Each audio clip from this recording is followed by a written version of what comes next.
Había una vez un pequeño poblado a orillas de la Ciudad de México, donde vivían toda clase de personas, desde empresarios, artistas, comerciantes, y todos ellos formaban una gran comunidad.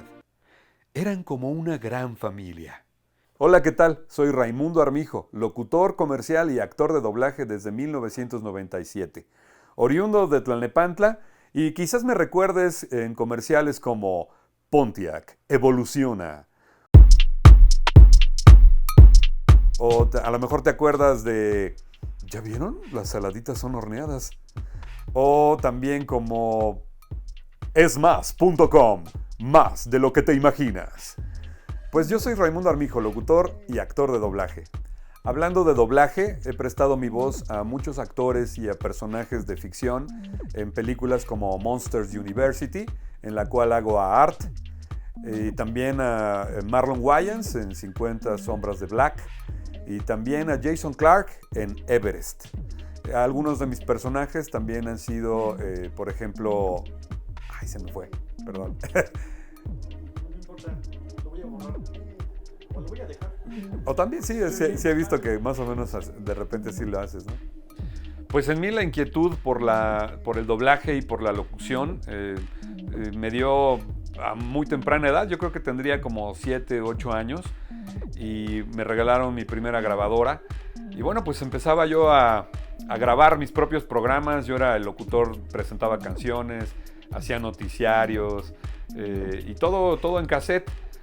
Y bueno, pues ahí me fui dando cuenta que me gustaba mucho hacerlo. Y bueno, pues en algún momento, en algún punto también descubrí que las caricaturas que me gustaban estaban dobladas al español, que no era su idioma original. Y me puse a investigar y descubrí, por ejemplo, a grandes talentos, a grandes personas que trabajaron en doblaje, como don Jorge Arbizu, el Tata.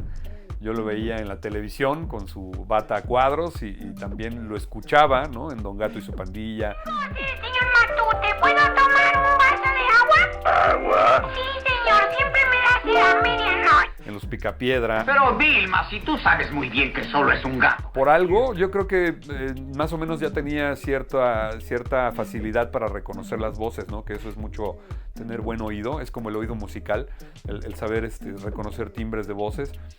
Pues reconocía, ¿no? La voz del Tata y decía, es la voz del Tata y está doblando a Benito Bodoque y está haciendo la voz de Pedro Picapiedra y me llamó mucho la atención y desde chico dije, bueno, algún día voy a intentar hacer eso, voy a tratar de dedicarme a ello y bueno, pues estudié Ciencias de la Comunicación y también pues tomé varios cursos como doblaje, actuación, estudié también en el Centro de Capacitación Raúl del Campo Junior, donde se imparten tanto cronista deportivo como comunicador y bueno, pues ahí más o menos fue donde me fui integrando poco a poco.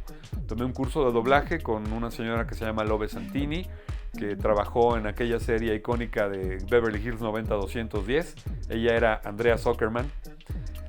Y bueno, ella también fue quien a mis compañeros y a mí nos propuso integrarnos a este maravilloso mundo del doblaje, yendo a hacer una prueba de voz, porque antes había una sola empresa que hacía pruebas de voz y las demás era que primero estuvieras inscrito en la Asociación Nacional de Actores y después poco a poco empezar a reportarte como actor de doblaje para que te fueran conociendo.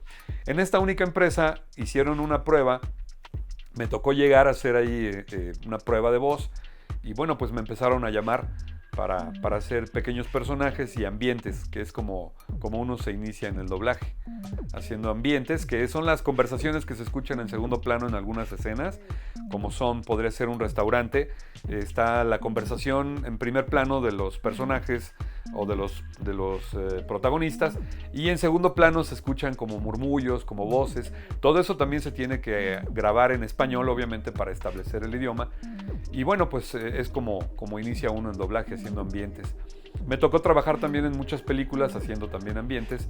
Y bueno, pues tiene su chiste. La verdad es que aprendí mucho y ya después empecé a hacer personajes más importantes y hasta llegar a ser estelares, ¿no? Como es Jason Clarke en Everest. Y bueno, pues yo nací prácticamente en la colonia Los Pirules, aquí en Tlalnepantla. en el año de 1974. Mis papás compraron casa ahí porque les vendieron esta idea de que iba a haber un funicular, ¿no? Que iba a haber un desarrollo muy, muy bueno y que va a ser un punto con mucha conectividad, ¿no? Con la ciudad, que a lo largo del tiempo sí lo fue, ¿no? Pero realmente, pues, como se lo venden en la maqueta a uno, ¿no? Las colonias, muchas veces no llegan a hacer eso. Pero ahí en la calle Cerro de la Silla fue donde me crié. Y todavía me tocó que algunas calles ya no habían casas todavía, eran terrenos.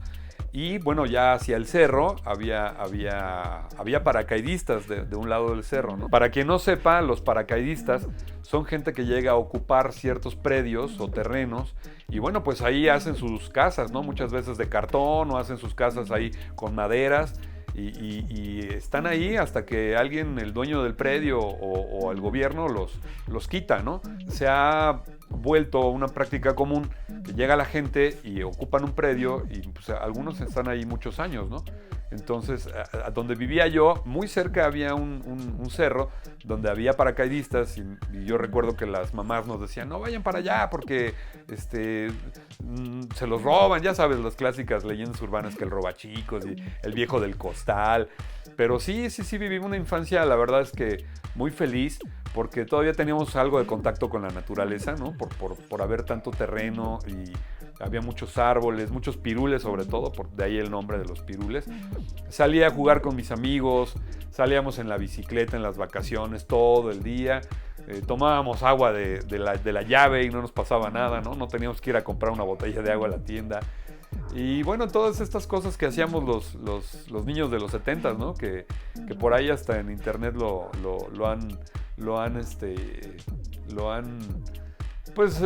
han parodiado algunas veces, ¿no? Con los memes, ¿no? De que las generaciones de antes éramos como más rudas y las de ahora son un poco más sensibles, ¿no? Y más frágiles.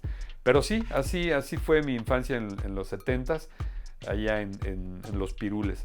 Ya después me cambié, estuve también viviendo en Satélite, que ya es Naucalpan, pero bueno, somos prácticamente todavía vecinos. Y después regresé, ahora estoy viviendo en la zona de Viveros.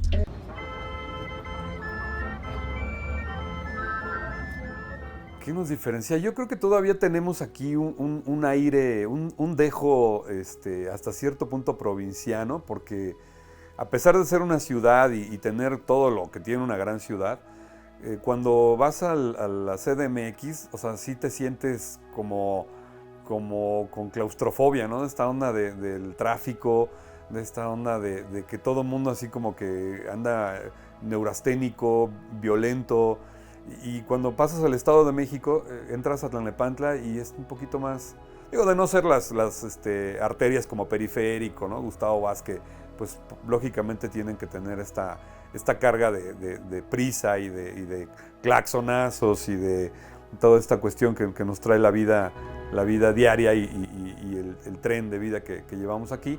Todavía en algunas calles, en algunas colonias, se respira ese aire provinciano, ¿no? Todavía ahí pasa el afilador todavía, ¿no? Ahora con la pandemia volvió a pasar el de los helados y el de se compran colchones, que ese es clásico, ¿no? El de se compran colchón, ese en toda la ciudad, ¿no? Pero aquí todavía el de los helados, todavía el afilador, gente que había desaparecido, ¿no?